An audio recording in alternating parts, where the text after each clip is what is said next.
Olá, alunos! Hoje nós daremos continuidade aos nossos conteúdos e até agora nós estudamos as distribuições de probabilidade para uma única variável aleatória. Porém, é frequente que a gente tenha que trabalhar com mais de uma variável definida nesse experimento aleatório. Então, para isso, a gente vai falar da distribuição conjunta de duas variáveis aleatórias. Dentro dessas distribuições, nós vamos ver alguns tópicos, que são o que é uma função de probabilidade conjunta, quais são as distribuições marginais, né, de probabilidade, falar o que é uma distribuição condicional, as variáveis aleatórias independentes e as funções dessas variáveis aleatórias. Então, todos esses conceitos a gente precisa para quando a gente tem mais de uma variável para trabalhar. Então, a primeira coisa que eu quero falar aqui é a definição, né, do que é uma função de probabilidade conjunta. Então, essa função ela vai ser definida por este conjunto aqui, tá? Então, onde eu tenho x e y, que são as variáveis, e esse p de x, y aqui é a probabilidade. Então, a função de probabilidade conjunta, ela é dada por esse conjunto aqui, tá? E lembrando que como a gente está trabalhando com probabilidade, fazendo a somatória dessas probabilidades, tem que fechar o quê? O valor 1. E aí, para a gente começar a falar dessa função, vamos o quê? Fazer esse exemplo que aí a gente já vai mostrando, né, a definição, como é que é, na verdade, essa função de probabilidade conjunta. Então, um exemplo dado aqui, eu tenho esse quadro, que é referente ao tempo e o serviço de 10 operários. E aí eu quero o quê? Determinar a distribuição conjunta, né, de probabilidade da variável x. Então, aqui a gente vai trabalhar o quê? Com essas variáveis aqui, que a gente vai denominar nelas maiúsculas, tá? Então, eu vou ter que a variável x maiúscula é o salário e a variável y é o tempo de serviço em anos. Então, aqui já é dada essa tabela. E agora, o que eu vou fazer? Eu vou ter que fazer uma nova tabela para colocar todos esses valores que eu tenho aqui, porque agora, né, como eu falei, a gente não tem uma variável só, a gente tem o quê? Duas variáveis aleatórias aqui nesse experimento. Então, primeiro, né, o que a gente vai fazer é uma tabela de dupla entrada composta pelas probabilidades conjuntas da variável x e y. Então, aqui vocês podem ver, então, a variável x vai ser aqui e a variável y vai ser aqui, né? Uma na horizontal e outra na vertical. E aí, como é que vocês vão me perguntar como é que eu tirei esses valores aqui, né? De onde é que eu tirei esses valores aqui correspondentes? Então, eu vou olhar aqui o primeiro valor. O primeiro valor é correspondente ao quê? A x 500 e y 4. Então, eu vou olhar lá na tabela. Tenho o valor de 500? Tenho. Mas esse valor de 500 está aqui e o valor referente ao y não é o 4 que está pedindo, é o 6. Então, por isso que essa probabilidade aqui vai ser 0. Mesma coisa acontece aqui para esse valor, porque eu não tenho para y 5, né? E aqui, olhando agora, eu tenho o valor de x 500 e o y é 6. Olhando lá na tabela, então vamos olhar aqui. Então, eu tenho o 500 aqui e não tenho mais nenhum valor desse entre esses 10. Então, por isso que essa probabilidade aqui vai ser 1 entre 10, porque só aparece uma vez esse valor aqui, para x500 e y6. E assim eu vou fazendo para todos os valores. Vou olhar lá os 600, para y correspondente a 4, 5, 6. Vou olhar aqui os 700, para o 4, para o 5 e para o 6, tá?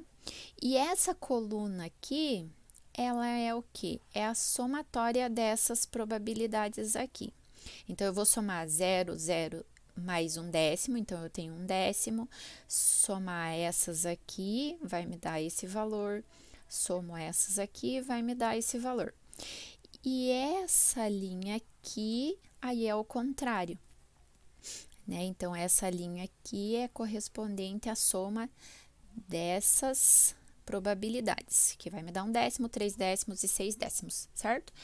E tanto se eu somar esses valores aqui, tem que me dar esse valor de 1, e esses aqui eu somando, eu tenho que fechar 1 aqui também. Se eu somei e não fechou esse valor 1 aqui na tabela, então eu somei alguma probabilidade, fiz alguma probabilidade errada. O segundo item que a gente tem, nesse exemplo, é calcular as probabilidades marginais. Então, eu vou falar como é que eu calculo essa probabilidade marginal e aí eu dou a definição para vocês. Então, aqui eu vou querer calcular a probabilidade marginal de x igual a 600 e eu posso calcular essa probabilidade marginal também para y. Então, aqui nesse caso, eu peguei para y igual a 6. Calculando aqui primeiro a probabilidade marginal de x, como eu coloquei aqui para vocês, basta a gente somar linhas e colunas. Como? Então, se eu quero a probabilidade marginal de x igual a 600, então eu vou querer esses valores aqui. Então, a probabilidade de x 600, eu tenho que, para y igual a 4, mais a probabilidade de x 600 para y igual a 5, mais a probabilidade de x 600 para y igual a 6. Então, eu olhando lá na tabela, eu tenho que esses valores aí são essas probabilidades aqui. Então, para esse valor aqui é 0, para esse aqui 2/10, desculpa, mais 1/10, isso aqui é igual a 3/10. Então, a probabilidade marginal para x igual a 600 é essa aqui, e para as outras sucessivamente. Agora, quando eu quero a probabilidade marginal de y igual a 6, eu vou olhar para outra coluna. Então, eu quero esses valores aqui, que eu tenho que para x 500, 600, 700 e 800. Então, aqui a probabilidade de x 500 e y 6, mais probabilidade de x 600 e y 6, mais a probabilidade de x 700 e y 6, mais a probabilidade de x 800 e y igual a 6, tá? Olhando lá, como eu falei, na coluna para vocês, então, eu vou ficar aqui, essa probabilidade aqui é 1/10, essa aqui é outra, é 1/10, mais 2/10, mais 2/10, isso aqui vai ficar igual a 6/10, que é o valor que a gente somou tudo aqui, tá? Então, esses valores são as probabilidades marginais. E como já foi dito, né, é você somar as linhas e as colunas. Então, eu só coloquei, né, para vocês saberem como é que é a fórmula das probabilidades marginais para x e para y. Lembrando que eu somando elas, né, elas têm que fechar o que? 1.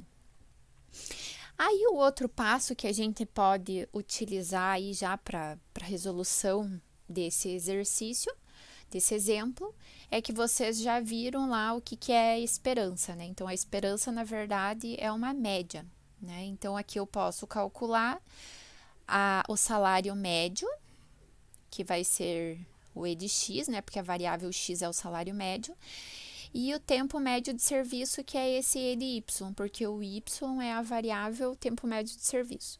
Aqui eu tenho as tabelas que a gente monta. Então, eu pego lá os valores de x daquela primeira tabela e as probabilidades dele. E lembrando que a esperança de x, né? Então, eu vou colocar aqui. Então, vou colocar aqui em cima. Lembrando que a esperança de x é o quê?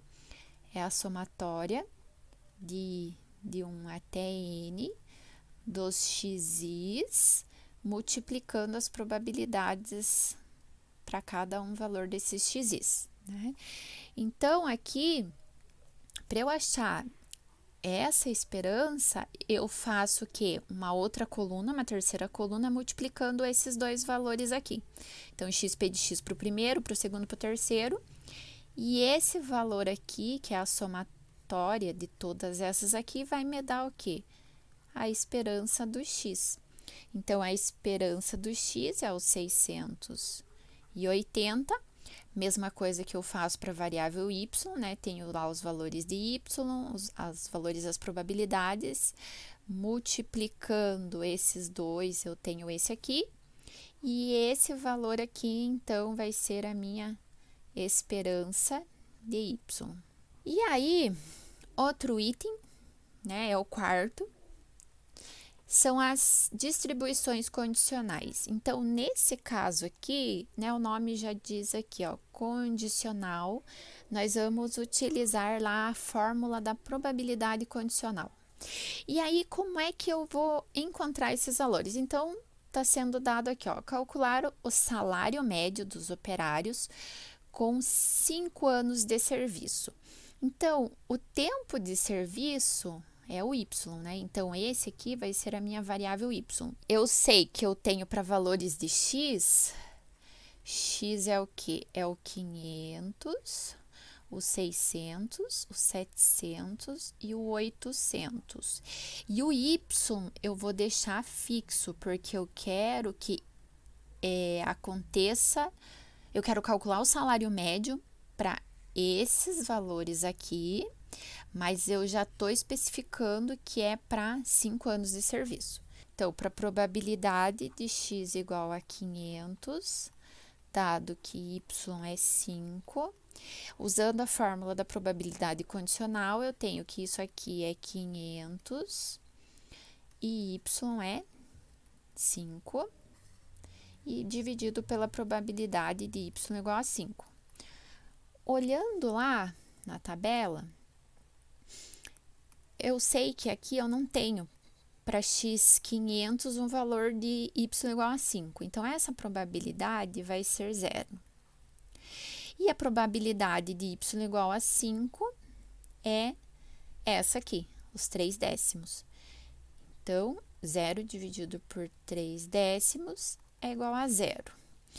Fazendo para outro valor de x, eu tenho que a probabilidade de x igual a 600, dado que y é igual a 5, isso vai ser o quê? Probabilidade de x 600, y 5, dividido pela probabilidade de y 5. Olhando lá na tabela, os valores de 600, eu tenho que esse, o y é 5, e esse aqui é 5. Então, eu tenho duas entre 10, e a probabilidade de 5 eu já sei que é 3 sobre 10, então isso aqui eu vou ficar com 2/3. Calculando agora a mesma coisa para 700, eu só vou deixar indicado, tá? É o mesmo cálculo. Isso aqui vai ser 1/3, e para a probabilidade de x 800, dado que y é 5, isso aqui vai dar 0. Então, aqui eu encontrei as probabilidades, né, dessas distribuições condicionais.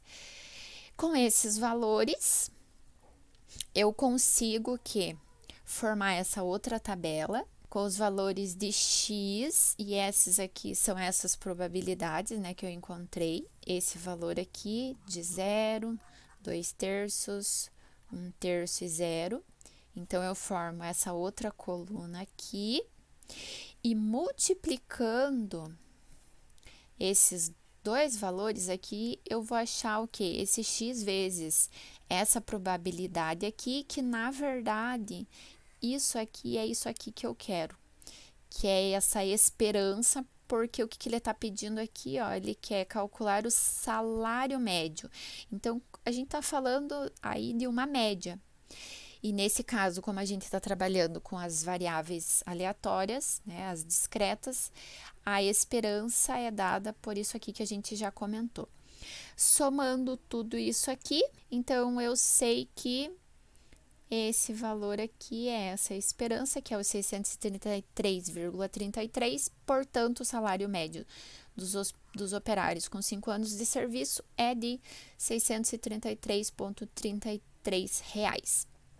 Então, encontrei, utilizando, né, o conceito de distribuição condicional, essas probabilidades que eu precisei para encontrar a esperança, né, o valor médio ali. Aí um outro item que a gente pode utilizar aqui também, então aqui vejam que aqui a gente fez essa esperança dado que eu conheço o valor de y, mas eu posso fazer diferente.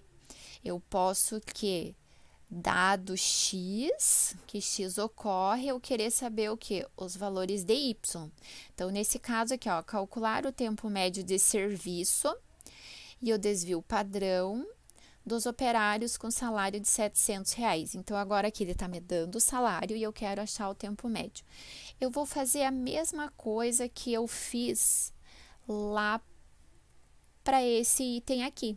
Isso aqui, ó, trabalhar o quê? Com a probabilidade condicional. Então, nesse caso aqui, eu vou fazer um só, para vocês verem como é que é, e o restante fica para vocês resolverem. Então, eu vou pegar essa aqui, de y5, dado que x é 700, tá? Então, eu vou ter que a probabilidade de y igual a 5, dado que x é 700, usando, né, a fórmula da probabilidade condicional, dividido agora por x igual a 700. Isso aqui vai ser igual a quanto? Vou olhar lá na tabela de novo, voltamos lá no começo. Então, eu quero que para x, para y igual a 5, tá aqui, x seja 700, então o que? É esse 1/10. Então, eu volto lá. Então, isso aqui vai ser igual a 1/10, dividido, olhando lá na tabela, para x igual a 700, eu vou ver que é os 3/10. Então, isso aqui vai ser 1/3. Então, por isso que saiu esse valor aqui. Fazendo sucessivamente para o 4 e para o 6, eu vou achar essas outras probabilidades. Multiplicando esses dois valores, eu encontro este aqui, que vai ser a esperança de y, dado que x é 700. Então, esse valor somando tudo aqui é o que eu quero aqui referente ao tempo médio. Então, o tempo médio de serviço é de 5,67, tá? Então, esse aqui é esse valor aqui, né? A variância, lembrem lá o que é a definição da variância, é dada o quê? Pelo y ao quadrado vezes essa probabilidade aqui. Então, fazendo essa multiplicação, né, levo o y aqui ao quadrado, 16 ao quadrado, 16 vezes 0 vezes vai dar 0. Fazendo isso para o 5 e para o 6, eu vou encontrar esse valor aqui. Então, a variância, o que é a variância? A variância, na verdade, vai ser esse valor aqui, que é aqui, os 97 dividido por 3, menos esse valor aqui ao quadrado. Então, isso aqui me deu 2,9. Estava pedindo para calcular a variância? Não, está pedindo para ser calculado o desvio padrão. Mas lembrem o que? O desvio padrão é igual ao quê? A raiz quadrada da variância, né? Então, encontrando o que foi pedido, o desvio padrão de y, dado que x é igual a 700, é a raiz quadrada disso, que é 0,47. Então, eu encontrei o tempo médio e o desvio padrão. E aí, um outro conceito que eu quero falar aqui para vocês, que eu coloquei lá, né, os tópicos que a gente irá abordar, é referente às variáveis aleatórias independentes. Então, a gente já falou lá o que é um evento independente. Aqui, quando eu estou trabalhando com as duas variáveis aleatórias, x e y, a gente vai dizer que eles são independentes se e somente se isso aqui acontecer, tá? Então, se eu fizer essa probabilidade, ela tem que ser igual a eu pegar essa probabilidade e multiplicar por essa. Como? Pegando esse nosso exemplo que a gente falou anteriormente aí, eu vou ver se eles são independentes. Então, eu pego lá a probabilidade de x 500 e y igual a 4. A gente já sabe que isso não existe, não tem lá na tabela nenhum valor, então ela é zero. Agora, eu pegar o quê? A probabilidade de x igual a 500 vezes a probabilidade de y igual a 4. Se eu olhar lá na tabela, eu vou ter que, para x igual 500, eu tenho que a probabilidade disso é 1/10, e que para y igual a 4, eu tenho que isso aí é 1/10. Então, voltando lá, eu tenho que é 1/10, aqui, ó, vezes, tá? Não é mais, vezes 1/10, isso aqui é igual a 1 dividido por 100. Esses valores são iguais? Não. Então, eu fiz para um caso só, essa igualdade não foi satisfeita, então eles não são independentes. Não preciso fazer para todos os valores, tá? Peguei um valor, deu que essa igualdade aqui, né? Essa igualdade não é satisfeita, então não é independente. E um último item que eu quero deixar para vocês, porque talvez vocês utilizem em algum exercício, né, na resolução de algum exercício, são as funções de variáveis aleatórias que a gente tem. Então, se a gente conhece x e y e essa probabilidade, então a gente pode calcular essa esperança, que vai ser dada por isso aqui. Um item que eu quero falar também é sobre a covariância, que ela é dada por essa equação aqui, tá? E de x vezes y menos a esperança de x vezes a esperança de y. E esses itens aqui são super importantes, por quê? Porque se eu sei que x e y são independentes e aí em algum momento eu tenho que calcular lá a covariância, eu vou ter que isso aqui vai ser só isso aqui, tá? Se x e y são independentes, então eu sei que a covariância de x e y é zero. Se x e y são independentes, então a variância disso aqui, dessa soma ou da subtração, vai ser só isso aqui. Porque lembrem o quê? Que a variância, né? A variância dada por isso aqui é essa equação aqui. Se a covariância de x e y, se eles são eventos independentes, é zero, então isso aqui eu elimino, ficando só com isso aqui, certo? Então, isso foi o que a gente trabalhou na aula de hoje. Aqui está a referência que eu utilizei do Moretin, que vocês encontram lá na minha biblioteca. E obrigada e tenham um ótimo dia.